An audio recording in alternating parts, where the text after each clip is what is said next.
I'm Teisha Bader with Shalom TV's news update for Wednesday, April the 3rd, 2013. The Jerusalem Post reports that Israeli Prime Minister Benjamin Netanyahu reiterated his deep concern over the threat of a nuclear Iran today, voicing his opposition to continued negotiations with Tehran.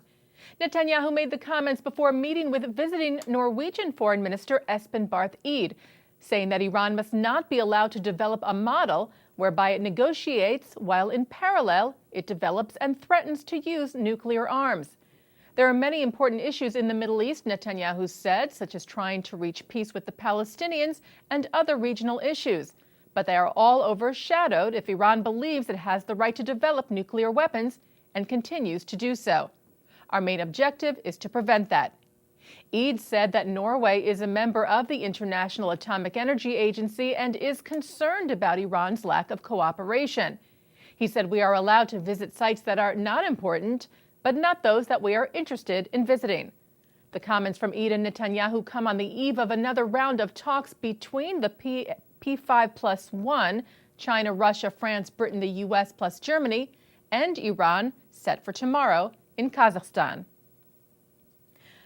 Autopsy results on a Palestinian security prisoner who died yesterday at the Soroka Medical Center in Beersheba confirmed that his death was due to complications from cancer. The autopsy was performed at Israel's Abu Kabir Forensics Institute in Jerusalem. As you may have seen on IBA News, Maysara Abu Hamdia's death yesterday sparked riots within a number of Israeli prisons, as well as clashes between Palestinian demonstrators and IDF soldiers across the West Bank. Hamas member Abu Hamdia, who was 64 years old, was serving a life sentence in Israel's Eshel prison in Beersheba for attempted murder for his part in a plot to carry out a suicide bombing attack in Jerusalem in 2002. The terrorist that Abu Hamdia sent to the Jerusalem cafe failed to detonate the bomb he was wearing. The Palestinian Authority accused Israel yesterday of not providing Abu Hamdia with the proper medical treatment, a claim that Israel firmly denies. Upon the completion of the Israeli autopsy today, Abu Hamdia's body was handed over to the Palestinian Authority for an additional autopsy that will be carried out by Palestinian and international pathologists.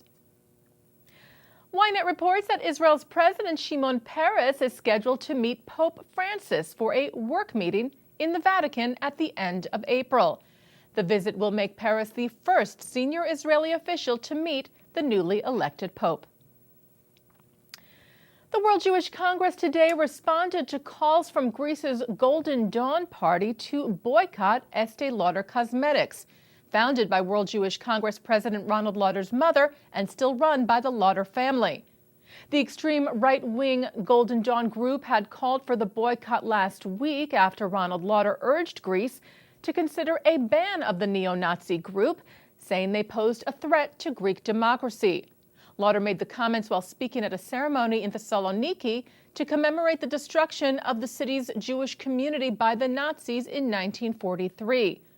Golden Dawn said Lauder was interfering in Greek politics, and on the website of their New York branch, they wrote that due to the, quote, hostile attack on Greek sovereignty, freedom, and interests, Estee Lauder brands had to be boycotted.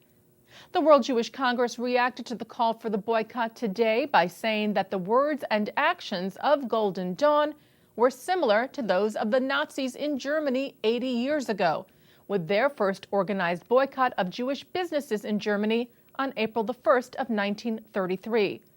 Maram Stern, Deputy Secretary General of the World Jewish Congress, told the Jewish Chronicle, once again, this is a reminder that they, meaning Golden Dawn, need to be opposed vigorously by all democratic forces, not just in Greece, but everywhere they operate.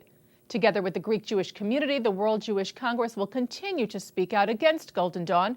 We are not afraid of them, she said. Golden Dawn came onto the political scene in Greece last year, winning 7% of the vote, and recent polls show that their support is growing. They ran on a strong anti-immigrant platform and are known for acts of violence and hate crimes against immigrants and ethnic minorities. And finally today, Warsaw Ghetto Uprising hero Peretz Pavel Hochman passed away Sunday from cancer at the age of 86. Hochman was one of 8 brothers who survived by singing in the streets outside the ghetto, pretending to be Christian and selling cigarettes and newspapers, while at the same time smuggling food and clothing to their parents who were inside the ghetto. He later fought the Nazis with the Polish resistance. Hochman's story was told in the book The Cigarette Sellers of Three Crosses Square. Hochman ultimately made it to Israel after the war and served during the War of Independence. He was scheduled to have the honor of lighting a flare at Yad Vashem's Holocaust Memorial Day ceremony next week.